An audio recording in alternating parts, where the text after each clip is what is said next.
Resting asymmetrical tremor worsen with walking.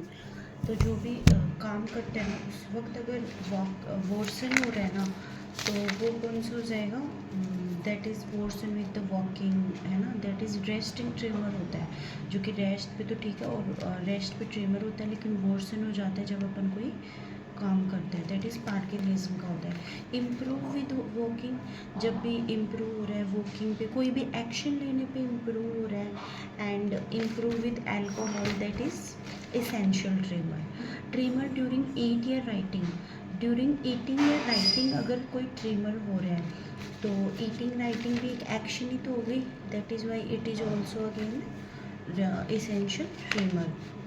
Then normal activity पे normal होता है tremor, while guitar तो specific, task specific हो गया। इंक्रीज और decrease during R E M के टाइम पे डिक्रीज हो जाता है पार्किंसनिज्म का tremor. Treatment of essential tremor का ट्रीटमेंट क्या होएगा, इसमें देता है अपन propranolol and primidone. Then standing tremor मतलब ऑर्थोस्टेटिक होते हैं ना, जो कि खड़े होने पे ठीक हो जाता है। तो इसमें अपन दे देते हैं सीजीएल वाले लोग क्या हो रहा है, अपने पैरों पे खड़े हो रहे हैं। तो सीजीएल मतलब clonazepam, gabapentin, levodopa. Clonazepam, then clonazepam, gabapentin और लीवोडोपा, खत्म। After that warm activity, weight loss, palpitation, fine tremor, ये सब तो फिजियोलॉजिकल हो जाएंगे। While reaching object hand start shaking more and more, that is वो जाते हैं ना इंटेंशनल या सेरिबेलर ट्रिमर, है ना, जो कि उधर जाते हुए होता है। कीप टर्निंग हेड राइट, ये तो डिस्टोनिया के कारण हो जाता है, तो डिस्टोनिक ट्रिमर। रेस्ट में postural tremor, parkinsonism. Weakness, sensory loss, decrease reflex तक चले गए। Mid brain Holmes, low frequency, high frequency. तो ये मैंने कैसे याद किया कि लो फ्रीक्वेंसी मतलब कम बार, तो अपन बोलेंगे कम बार पी, ज़्यादा ओए, ज़्यादा मत पी, है ना, मतलब ज़्यादा ओए, कम बार पी, कम बार पीना है, ज़्यादा ओए, कम ऊंचाई पर, लो एम्पलीट्यूड, कम ऊंचाई पर ओए, हाई एम्पलीट्यूड, ज़्यादा पिछड़ जाएंगे, ज़्यादा ऊंचाई पे पिछड़ जाएंगे, मतलब कम बार पी, पार्किंसनिज्म, इंटेंशनल, ओए, ऑर्थोस्टेटिक, एसेंशियल। देन कम ऊंचाई पर ओए, कम ऊंचाई पर ओए, पर फिजियोलॉजिकल ओए, ऑर्थोस्टेटिक, एसेंशियल। एंड देन ज़्यादा ऊंचाई पे पिछड़ जाएंगे। पी से पार्किंसनिज्म, सी से सेरिबेलर, एच से हाइपर, जो ये भी हो रहे हैं ना होल्म, पिछड़, डी से ड्रग इंड्यूस्ड हो जाएंगे। आफ्टर दैट साल्ब्यूटामोल डायरेक्टली कहाँ पे एक्ट करता है, मसल स्पिंडल पे। पोस्टीरियर ट्रांसप्लांट पेशेंट, अच्छा पोस्टीरियर ट्रांसप्लांट पेशेंट की क्या दिक्कत है भाई, पोस्टीरियर अगर ट्रांसप्लांट पेशेंट हो रहा है ना तो फिर टेक्रोलीमस देते हैं ताकि उसकी ट्रीमर डिक्रीज हो जाए। पोस्ट ट्रांसप्लांट पेशेंट को अपन क्या देते हैं, टेक्रोलीमस। चिन ट्रीमर तो वो ये डिस्टॉनिक ट्रीमर हो जाएगा।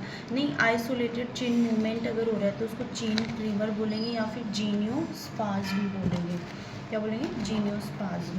After that spill of water while moving from one point to another, ये तो बीच वाले रास्ते में हो रहा है ना, spill of water, that is kinetic tumour. Reduce when we distract the patient, मतलब साइकोजेनिक ट्यूमर है। अब hyponatraemia, small cell lung cancer, that is again the SIADH। SMA क्या होता है, लोअर मोटर न्यूरॉन। क्लोनस क्या होता है, अपर मोटर न्यूरॉन। हार्ट ब्लॉक के टाइम पे क्या होता है, जो वेंट्रिकुलर रेट्स होती है वो स्लोअर होती हैं then the actual rate. Ileal resection क्या क्या अफेक्ट करेगा, इलियन रिसेक्शन में इलिया में होता क्या है, एक तो बाइल सोल्ट का रीअब्जॉर्प्शन होता है, तो बाइल सोल्ट एब्जॉर्ब नहीं होएगी तो मिसेल फॉर्मेशन भी नहीं होएगी, है ना, तो वो हो जाएगा, स्टेटोरिया हो जाएगा। दूसरे ये क्या करता है, NPY सिक्रेट करता है। NPY क्या करेगा, इंक्रीज गैस्ट्रिक एसिड सिक्रेशन।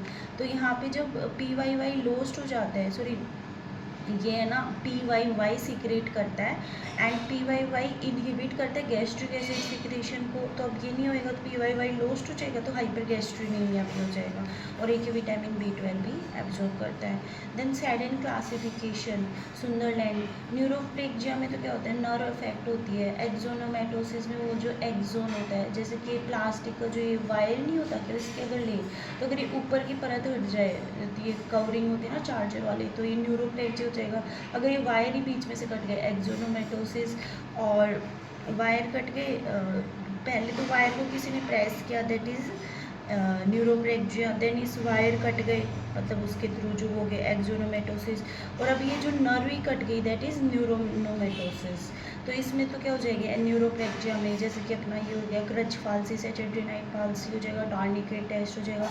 एक्सोनोमेटोसिस में क्या हो जाएगा, एक्सोन्स चले गए ना तो नर्व चली गई है ना, वायर एक्सोन कट हो गए तो एक्सोन डैमेज हो गए, इसमें क्लोज फ्रैक्चर हो जाएगा। और न्यूरोमेटोसिस में ओपन फ्रैक्चर हो जाएगा, नाइफ इंजरी हो जाएगी ऐसे। उसके बाद चौथे में आता है perineurium and scarring and then एपिन्यूरिएशन। थेरेपेटिक हाइपोथर्मिया अपन देते का है HIE में देते हैं, हाइपोजिक इस्चेमिक एंसेफेलोपैथी में। Headache, breathlessness, blood vision while trekking on mountain effect क्या क्या होगा, हेडेक, ब्रेथलेसनेस, ब्लड विजन, अच्छा ये तो वो है माउंटेन वीकनेस, सिकनेस नहीं हो जाती क्या, वो होती है। तो इधर क्या होएगा कि जैसे हाई एटीट्यूड पे जाएंगे तो हाइपोक्सिया होगा, तो सिस्टेमिक आर्टेरियल डायलेशन हो जाएंगी और उसके कारण क्या होएगा, सिम्पैथेटिक एक्टिविटी बढ़ जाएगी, वैसोजेनिक स्पाज्म हो जाएगा। तो अपन ऑक्सीजन देते थे कुल मिला के, है ना। राइट होमोनिमस हेमी अनोक्लियर लेफ्ट ऑप्टिक ट्रैक्ट का फायदा, लेफ्ट ऑप्टिक ट्रैक्ट के कारण होता है sorry. Then bladder, both afferent and efferent, किसको क्या होगा, देख ब्लैडर में क्या होता है, एफरेंट होके लेके जाएगा ब्लैडर तक, फिर इफरेंट लेके जाएगा। अगर दोनों को ही कट कर दिया तो कोई रिफ्लेक्स देने वाला है नहीं, तो ये क्या होएगा, बड़ा होता जाएगा, बड़ा होता जाएगा। कुछ महीनों बाद क्या होगा, डीनर्वेशन, हाइपर सेंसिटिविटी हो जाएगी, तो ये क्या हो जाएगा, एट्रोफिड हो जाएगा। ऐसे ही सिर्फ एफरेंट कट हो गया, एफरेंट कट हुआ तो क्या हुआ, एफरेंट कट हुआ तो उसके पास कोई रिफ्लेक्स लेके जाने वाला है नहीं, तो फिर वो क्या करेगा, डिस्टेंट होते जाएगा और स्मॉल थिन वॉल का हाइपोटोनिक हो जाएगा। और अबो सैक्रल गैंग्लियन मतलब अपर मोटर न्यूरॉन हो गया, अपर मोटर न्यूरॉन मतलब स्पास्टिक या ऑटोमेटिक ब्लैडर हो जाएगा। आफ्टर दैट कॉरेट कॉफ साउंड, कॉरेट कॉफ साउंड में क्या हो जाएगा, K1, K2, K3, K4, K5।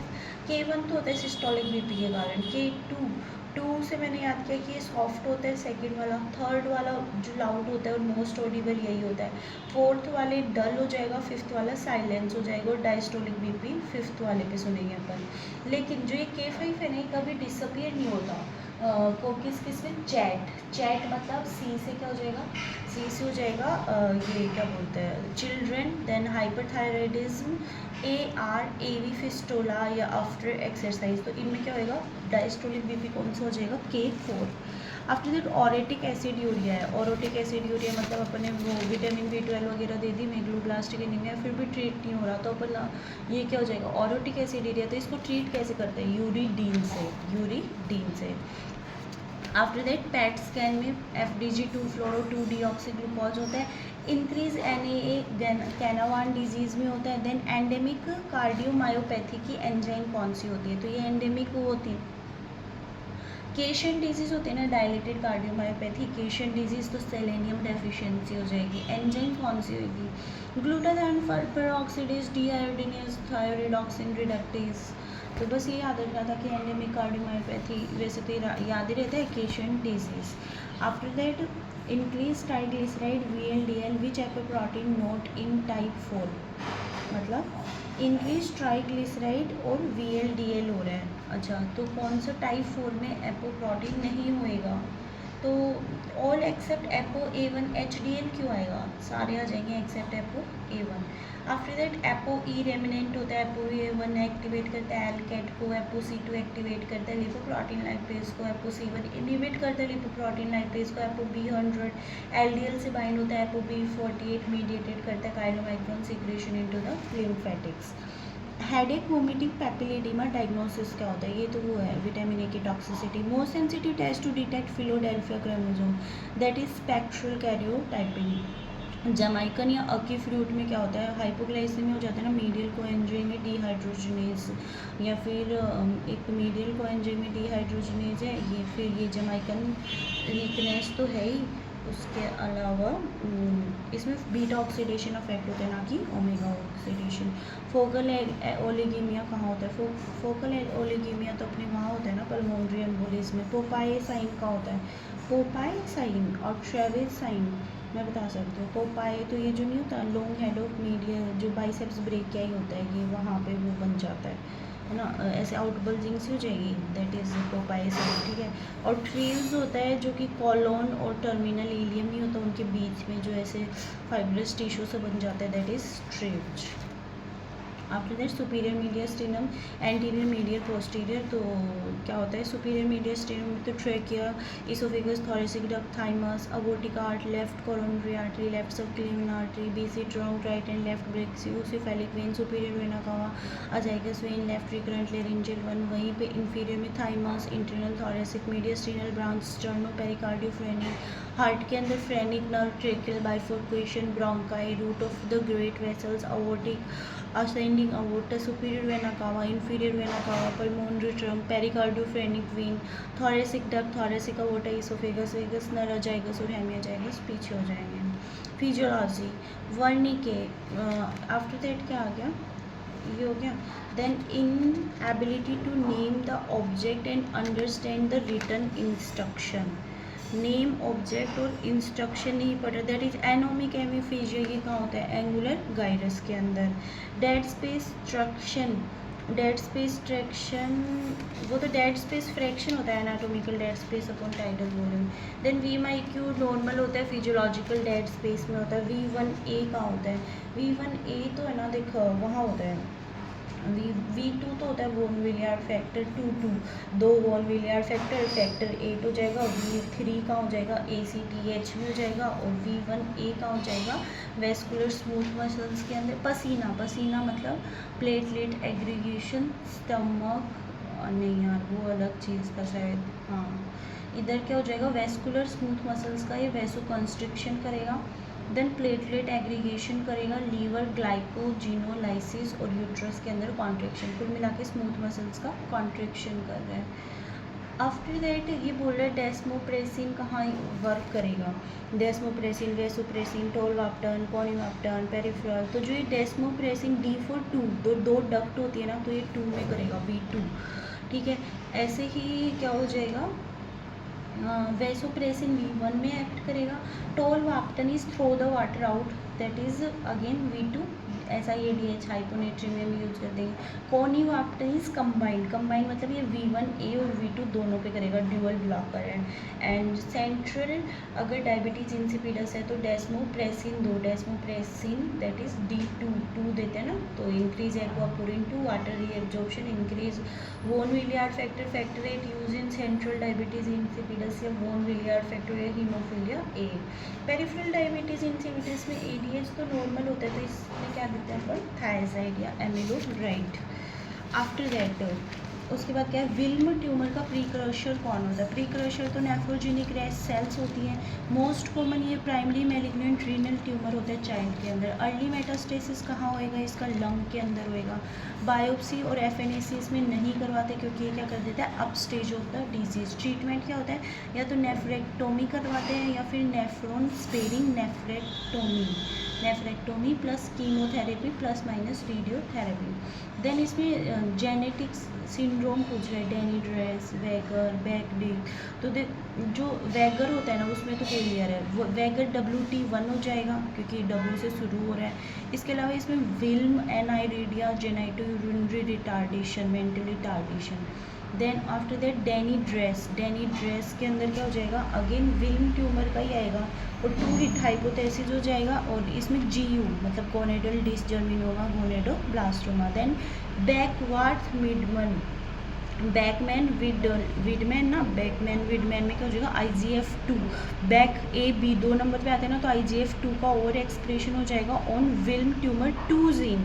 अभी तक तो क्या था 1 थी, अब 2 जीन आ चुकी है, जेनेटिक बेसिस जीनोमिक इम्प्रिंटिंग हो जाता है। इसमें क्या होता है ऑर्गेनोमीगलिया, मैक्रोग्लेशिया, एड्रिनो कॉर्टिकल या एड्रीनोसाइटोमा, देन पैनक्रियाटिक ब्लास्टोमा, ओम्फेलोसील रेब्डोमायो सार्कोमा या हिपेटोब्लास्टोमा सब हो जाएगा। आफ्टर दैट इसके बाद तो कुछ नहीं है। देख प्रॉक्सिमल और डिस्टल इंजरी है। प्रॉक्सिमल के अंदर क्या हो जाएगा अपना जो ये होता है प्रोस्थेटिक मेम्ब्रेनस, जो कि सेकेंडरी होता है फेलिक फ्रैक्चर के अंदर, और डीप पेरिनियल हेमाटोमा हो जाएगा। डिस्टल के अंदर उल्टा हो जाएगा बल्बर पेनाइल जो बाहर वाला होता है, और स्ट्रेडल इंजुरी, मैनहोल इंजुरी, या फिर किसी हार्ड ऑब्जेक्ट में या जिम्नाशियम में इनमें होता है। और इधर क्या होगा, ये डिस्टल है ना, तो आगे आगे तो पेरिनियल बटरफ्लाई पेरिनियल हेमाटोमा हो जाएगा। इतना खतरनाक वाला नहीं होगा। अगर अब blood at the tip of meatus दिख रहा है अपन को, तो अपन को पहले ये देखना पड़ेगा, सीधे फोलिस कैथेटर नहीं डाल सकते ना, पहले ये देखना पड़ेगा अपना जो यूरेथ्रा है वो जो ये है यूरेथ्रा ये पेटेंट है या नहीं। तो सबसे पहले अपन आरजीयू करेंगे। आरजीयू करके अपन देखेंगे कि है ना यूरेथ्रा रप्चर है या नहीं, और वेट करेंगे ब्लैडर टू फील। अगर गलती से रिटेंशन ऑफ द यूरिन है तो अपन क्या करेंगे, सुप्राप्यूबिक कैथेटराइजेशन करेंगे। अब यूरेथ्रा के थ्रू अगर पास हो गया तो क्या होगा, रप्चर होके वो फिर ख़राब हो जाएगा ना, उसमें इन्फेक्शन वगैरह के चांस हो जाएंगे। तो अपन ये करवा दिया। फिर अपन सिस्टोग्राम देखेंगे, स्ट्रेस सिस्टोग्राम। उसके बाद अगर सिग्निफिकेंट यूरिनरी एक्स्ट्रावेजेशन है तो ड्रेन करो, अगर ब्लैडर इंजुरी है तो सर्जिकल इंटेंशन करो, है ना। और अगर कोई एग्जिस्टिंग ब्लैडर इंजुरी नहीं है, 8 से 12 बाद एक्सीजन ऑफ ट्रोमा या एंड टू एंड रीएनास्टमोसिस कर दो यूरेथ्रा का। अब पर यूरेथ्रल अगर नहीं है, blood at the tip of meatus नहीं है, तो हो सकता है कि ब्लैडर में इंजुरी हुई, तो अपन क्या करेंगे, पर यूरेथ्रल कैथेटराइजेशन। उसमें अगर पर यूरेथ्रल कैथेटराइजेशन क्यों कर रहे हैं, क्योंकि अब अपन ब्लैडर के अंदर जाएंगे, तो अगर कोई हिमेट्यूरिया नहीं है, मतलब यूरेथ्रा के अंदर तो कोई हिमेट्यूरिया नहीं है, ऑब्जर्व करो। अगर हिमेट्यूरिया है तो फिर अपन सीटी सिस्टोग्राम करेंगे या सीटी यूरोग्राफी करेंगे। अगर एक्स्ट्रावेजेशन है तो देखेंगे, एक्स्ट्रा पेरिटोनियल है तो कैथेटराइज कर देंगे, इंट्रा पेरिटोनियल है तो लेप्रोटोमी कर ही देंगे। दैट इज आफ्टर दैट क्या, seminoma, non seminoma, localise to testes, homogeneous alpha. अच्छा ये है ना, जो सेमिनोमा होता है लोकलाइज होता है, होमोजीनस होता है, प्राइमरी जर्म सेल ट्यूमर है, एल्कलाइन फोस्फेटेज होएगा ना कि अल्फा प्रोटीन बीटा एचसीजी, वो तो नॉन सेमिनोमेटस में होएगी। रेडियो सेंसिटिव होएगा और इसका प्रोग्नोसिस बेटर होएगा। जस्ट उल्टा नॉन सेमिनोमेटस निकलते, बस इसका जो है वो हो जाएंगे अल्फा बीटा प्रोटीन और बीटा एचसीजी हो जाएंगे। देन स्टैगहोर्न कैल्कुलाई का ट्रीटमेंट क्या होता है, स्टैगहोर्न कैल्कुलाई या फिर देख लेस देन 0.5 होता है ना, अगर हम रीनल की बात करें तो उसको तो ऑब्जर्व करते हैं, और है ना 0.6 से 1.5 तक अपन एक्स्ट्रा शॉक वेव लिथोट्रिप्सी करते हैं। फिर वो सक्सेस हो जाता है तो ठीक है, अगर वो फेल हो जाता है तो अपन URA से PCNL करते हैं, और अगर 2 सेंटीमीटर से ज़्यादा है तो PCNL करते हैं, और फेल हो जाता है तो अपन यूरेट्रोस्कोपिक रिमूवल करते हैं। तो जब भी अगर 2 सेंटीमीटर से ज़्यादा है, स्टेगहोर्न है, फेल हो चुका है या एक्स्ट्रा शॉक वेव लिथोट्रिप्सी है, तो अपन क्या करेंगे, PCNL।